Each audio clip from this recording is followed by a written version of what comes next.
ডাকসুর ইলেকশন হয়েছে। ইলেকশনে বিএনপি হেরে গেছে, এটা আপনারা বলতে পারেন, কিন্তু আমি কিন্তু বলতে পারি না যে ঢাকা বিশ্ববিদ্যালয়ে জামাতে ইসলামীর এত ভোট কোত্থেকে আসলো। আমার তো হিসেবে মিলে না ভাই।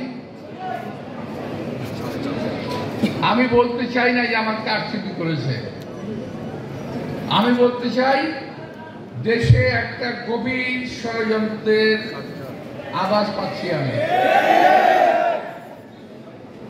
কারণ আমরা যখন বিভিন্ন দল একসঙ্গে বসি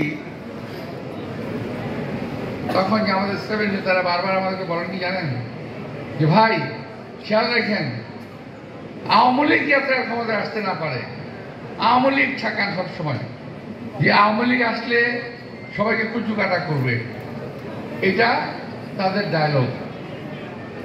আমরা সেভাবেই চললাম, আর তলে তলে আওয়ামী লীগের সঙ্গে আঘাত করে ছাত্রলীগের সকল ভোট যাওয়া।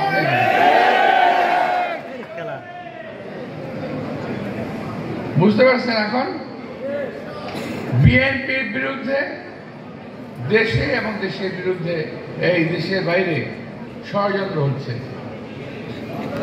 কারণ বিএনপি একটি মাত্র দল বাংলাদেশে, যেই দলের হাতে বাংলাদেশের স্বাধীনতা নিরাপদ, সার্বভৌমত্ব নিরাপদ, মানুষের জান মাল নিরাপদ।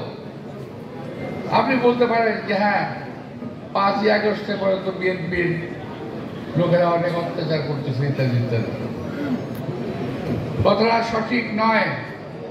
বিএনপির সঙ্গে আওয়ামী লীগ মিশিয়ে অপকর্ম করছে, আবার জামাতের সঙ্গে আওয়ামী লীগ মিলে অপকর্ম করছে। সমস্ত দোষ বিএনপির উপরে আসছে। আর বিএনপির ছেলেরা তারা কিছুই বুঝে না, তা আমি বলবো না, বুঝে তারা এই লোক সামাল দিতে পারে নাই হয়তোবা।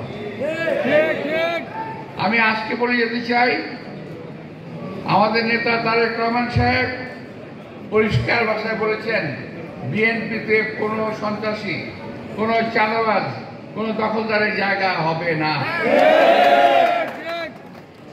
এখনো যদি কেউ সামাল না দেন, এখনো যদি নিজেকে কেউ ঠিক না করেন, তাহলে যদি খবর আসে ইনশাল্লাহ আপনাদের বিরুদ্ধে ব্যবস্থা নেওয়া হবে। তার মনে রাখতে হবে বিএনপি স্বাধীনতার ঘোষক শহীদ রাষ্ট্রপতি জিয়া রহমানের দল। মনে রাখতে হবে বিএনপি দেশনেত্রী বেগম খালেদা জিয়ার দল। মনে রাখতে হবে এই দেশের এখন বিএনপি নেতৃত্ব দিচ্ছে আমাদের নেতা তারেক রহমান। সুতরাং এখানে চাঁদাবাজির কোনো জায়গা নাই, এখানে দখলদারির কোনো জায়গা নাই। মঞ্চে দাঁড়িয়ে কিন্তু আমাদের এখন দখলদাররা বক্তৃতা দেয়, দখলদারি করা যাবে না। বুঝতে পারছেন? আমাদের অবস্থাটা সকলেই মঞ্চে দাঁড়িয়ে চাঁদাবাজির বিরুদ্ধে, দখলদারির বিরুদ্ধে কথা বলে, আর বাইরে গিয়ে এই অপকর্মটা শুরু করে। তো এখন আমরা এই ধরনের লোকগুলো কিন্তু আমরা চিনি, আমরা জানি। সাবধান হয়ে যাবেন, চাঁদাবাজের জায়গা বিএনপিতে নাই, এবং যারা করতেছেন তারা বিএনপির লোক না,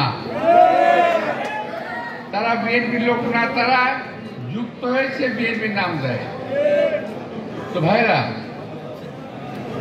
কালকে ডাকসুর ইলেকশন থেকে আমাদের শিক্ষা নেওয়া উচিত।